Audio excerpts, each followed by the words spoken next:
Oi, gente, hoje nós estamos aqui com a professora Maria Lúcia Frison. Muito obrigada pela sua presença, professora. E a gente continua falando um pouquinho sobre a questão do uso de agrotóxicos, principalmente aqui no Paraná, que a gente sabe que Cascavel, essa área do oeste do Paraná, é uma região que bastante agrícola e que a gente tem esse problema hoje.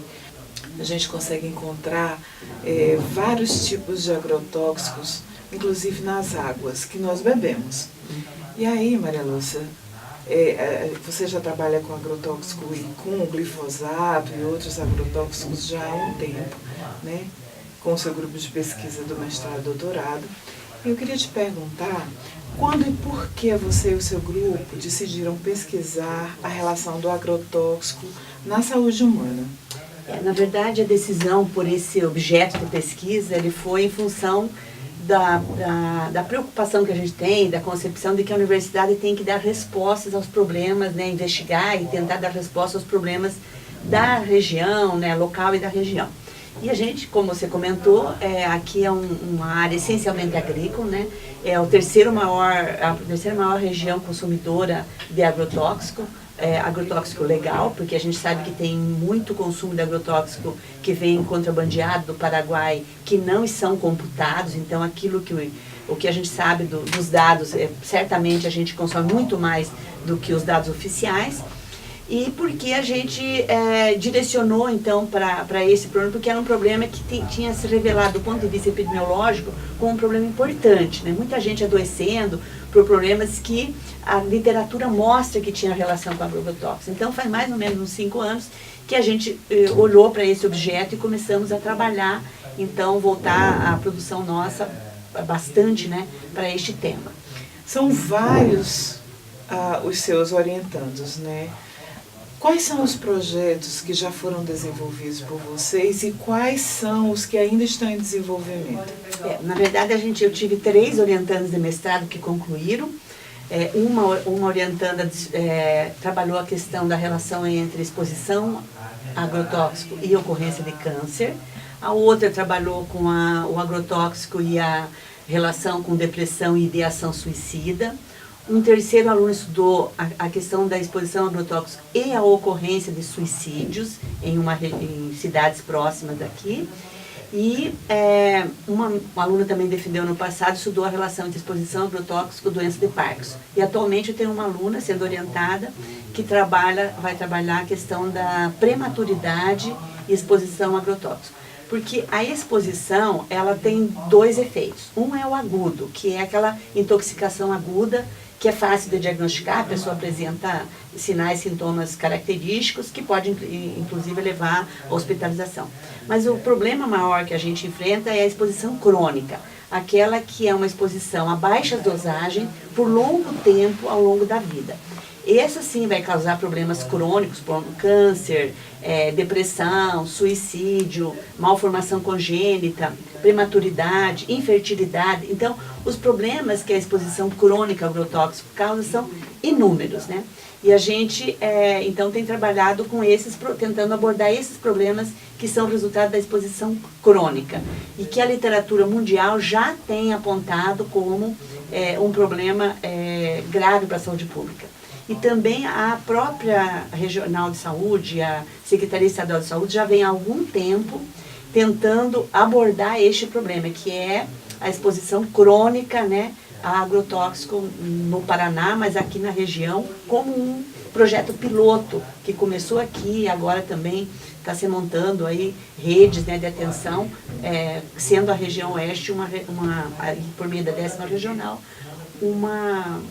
um foco importante desse trabalho. Então, a 10ª regional já monitora alguns municípios, algumas cidades, para checar se isso é verdade. Você está me dizendo, que era uma das coisas que eu ia te perguntar, que os resultados das pesquisas do mestrado e doutorado realmente levaram a essas conclusões, né? De que há essa ideação de suicídio, a questão da prematuridade, dos partos, de malformação nos partos e outros problemas como depressão, câncer.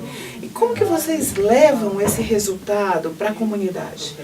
Então, nós estamos trabalhando com dois municípios, que é Vera Cruz do Oeste e Anaí.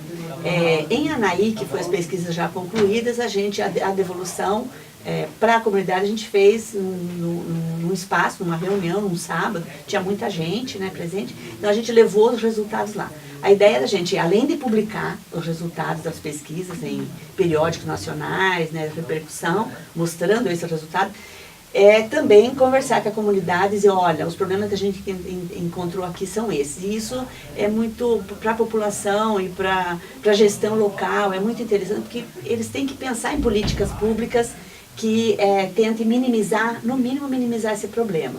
Então, eu acho que os gestores, quando a gente volta, e a própria comunidade que participa, começa a prestar atenção a um problema que às vezes não tem uma relação, uma causa direta. É muito difícil você estabelecer um nexo causal entre a exposição a agrotóxico e o câncer, por exemplo. A não ser pela história laboral das pessoas, pela exposição ao longo do tempo, né? Então elas vão se dando conta que teve gente que trabalhou 30, 40, 50 anos ou a vida inteira na agricultura.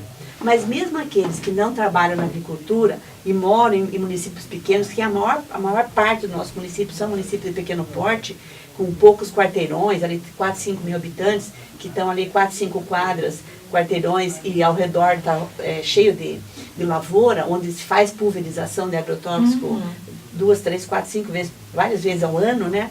Essa população mesmo que não trabalha na área rural, ela está exposta pela deriva do veneno, etc. Então, acho que a população começa a ficar atenta a um problema, que é um problema grave, né? A gente fica se perguntando por que essas doenças acontecem, por que está aumentando. E aí, uma das explicações que a literatura internacional e nacional está apontando é essa exposição crônica, que a gente chama, ao agrotóxico. E quando vocês levam essas respostas pesquisadas a essa comunidade, eles têm uma postura diferente? Eles já olham para o manejo que eles vão fazer nas... Então, quando você leva esse tipo de resultado para a comunidade, muitos deles já olham para os manejos deles em relação às lavouras de forma diferente, né?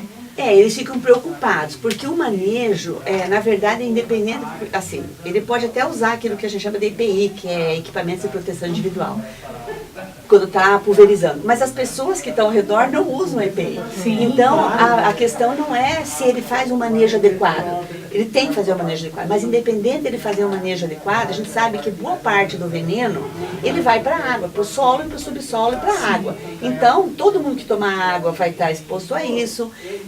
A pulverização, sobretudo aérea, os ventos levam, e a população que não tem, porque senão a comunidade inteira ia ter que estar usando EPI, máscara, né? E não é verdade. Recentemente a gente teve o caso aqui onde mais de 80 pessoas foram intoxicadas por uma pulverização, inclusive as crianças, 50 e poucas crianças na escola, né? Então, eu acho que isso foi em dezembro. Eu acho que, independente de quem está pulverizando, está com EPI, mas a população está exposta a isso. Então, acho que assim, claro, tem uma preocupação de se proteger, mas isso eu acho que é ineficaz, não tem uma eficácia que se pensa ou se propaga. A grande questão é como a gente vai mudar este modo de produzir, este modelo agrícola. Esse acho que é o problema, que a gente tem que pensar em fazer uma transição deste modelo consumidor de veneno para um outro modelo que seja menos prejudicial à saúde humana e ao ambiente, né? Então, acho que essa é uma grande preocupação.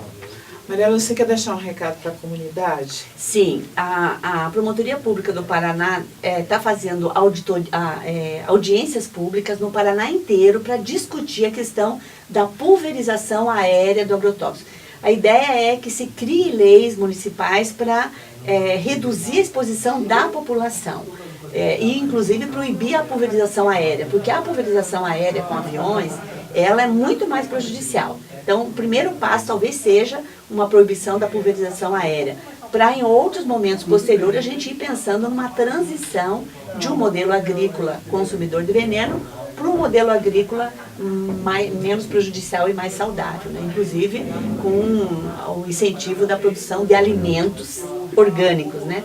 que é o tipo de alimento que de fato é mais importante para a gente consumir. Que é o que a Europa hoje tem como premissa, né? Exatamente, e que nós devemos estar pensando, porque isso não é um problema de quem, o agrotóxico afeta todo mundo, né? Inclusive não é só quem mora na área rural, quem mora na área urbana também é prejudicado, porque come alimento com veneno, toma água com veneno e está exposto a essa pulverização do veneno. Então acho que essas audiências públicas, e essa vai acontecer em Cascavel, ainda não tem data marcada, são importantes a população participar e começar a olhar e pensar alternativas para esse modelo que a gente tem. Muito obrigada, Maria Lúcia. E se você tiver mais alguma informação para nos dar sobre as suas pesquisas e os resultados, a TV Imago está de portas abertas para vocês. Obrigada pelo convite e a oportunidade de estar aqui conversando com vocês.